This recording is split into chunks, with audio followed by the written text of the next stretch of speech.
Health this morning. The shocking murders in Frederick can have an effect certainly on all of us, especially on children if they hear about it. Jeff Johnson is the director of outpatient services at the Medical Center of Aurora's Behavioral Health and Wellness Center.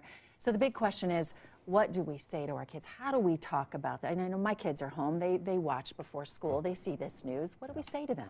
You know, I think the immediate reaction is it's a difficult thing to talk about. And oftentimes as parents, we don't want to talk about it with our children. So creating comfort around uncomfortable situations is a goal that we want to focus on. Obviously, we want to be honest and open with our children about what happened.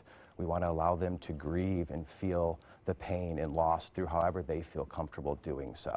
I think it's important to recognize that there's no right or wrong way to grieve, so we want to allow our children to feel that however they want to. You also don't want to belabor it. I mean, my natural tendency is, you don't need to hear that, it's okay, but being able to really talk about it without going on, because then they want to know more about it. They continue to ask the questions about it. So how much is too much?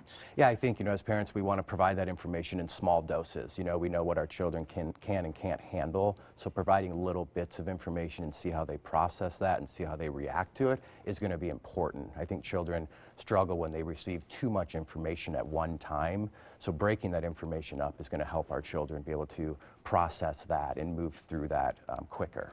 Specific to this story, because obviously there are news stories that are hard for all of us to understand, especially because, but specific to this story, when it comes to a parent potentially hurting a child, how do you approach that? How do you talk about that? I think again it's hard to. I don't think there is a right or wrong way to talk about it with your child. I think we've come up with some do's and don'ts, and we want to let our children cry. We want to show them that it's okay to grieve and feel sad and feel frustrated, and sometimes it's okay to be upset when we lose something that's important to us.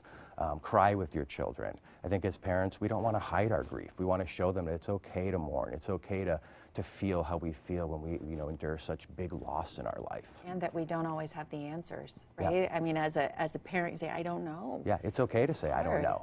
When children ask, if we don't know, let's say I don't know. If we provide an answer that's inaccurate or not true, then children tend to run with that. Again, that speaks to the honesty part. We want to be honest and open with our children and tell them the truth about what happened. And with the truth, oftentimes we use some of those really descriptive words. Right. Thanks so much for coming in this morning. So difficult, the situation in general, but we appreciate your time. Thanks so much for having me. I appreciate it. And we have more information on our website, by the way, Ways to Cope, kwgn.com. Ken? Boy, thank you guys. It's a good conversation.